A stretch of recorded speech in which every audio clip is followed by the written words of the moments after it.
How to make zip files and folders. Hello everyone, and let's get started. Zipping folders not only helps in file organization but also saves the disk space and helps in easier file sharing and transferring. It is quite easy to zip a folder and its subfiles.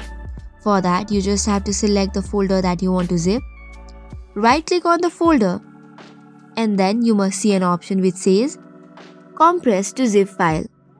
While you tap on it, it will open a new dialog box which is for compressing the folder into the zip folder. It might take a while depending upon the size of the folder. Once it is completed, you will now see a zipped folder with a different icon such as a zip line. You can now change the name of the zip folder by right clicking on it and then clicking on show more options and then renaming it.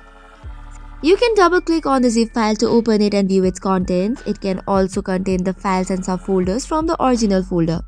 So this is all for today's video. For more such contents, do not forget to hit the like and subscribe button. Thank you and keep watching.